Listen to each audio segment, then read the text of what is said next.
Bonjour, ici Aimé Jean-Eudes Amédée Gonzague de Saint-André de Chomérac qui vous parle de l'Institut de recherche et de soins de Moutier-les-Malfaits. En rapport avec le thème de votre soirée, je voudrais vous instruire sur le côté éminemment génial d'un de mes ancêtres. Il s'agit de Jean Côme III de Saint-André de Chomérac qui, revenant de croisade, s'aperçut de son effroyable distraction pendant le siège de Jérusalem où il empala comme il se doit un nombre incalculable de Sarrasins. Le pal ou supplice divin consistait à asseoir un incroyant notoire sur un piquet d'acacia bien affûté.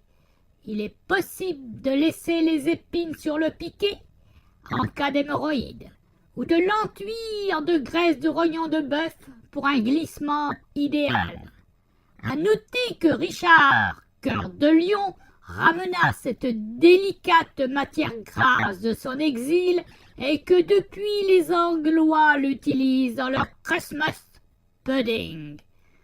Mais, foin de ces idées médico-culinaires, mon ancêtre distrait avait perdu les clés de son manoir et de la ceinture de sa femme, pourtant d'un poids conséquent. Je parle des clés, bien sûr. La serrurerie de cette époque n'était pas encore une science minimaliste. À son retour, après un repas fort copieux d'haricots locaux et de pois chiches ramenés d'Orient, il voulut satisfaire une envie coïtale urgente mais non en moins légitime. Il fut fort marri de constater la citadelle impromenable que Samy était resté. Il tenta de mettre de l'huile sur le corps de sa femme pour essayer de faire glisser cette maudite chose métallique.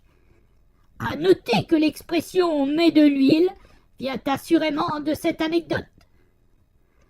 Mais devant le peu des réussites de ses manants sur la belle, il prit l'affaire en main, mais un peu étourdi, il fit chauffer l'huile comme devant le siège de Saint-Jean d'Acre et trempa dans la marmite le fondement de sa belle qui se racornit quelque peu. Cependant, la ceinture glissa facilement et il put se satisfaire. La belle en mourut immédiatement. Hélas, je ne peux vous l'assurer, mais l'expression « tremper le beignet » viendrait de cette date. Pour s'en remettre, il se glissa dans une grande baignoire d'eau tiède et, les flatulences aidant, il inventa le bain à bulles. Ami de la science et de l'histoire, bonsoir.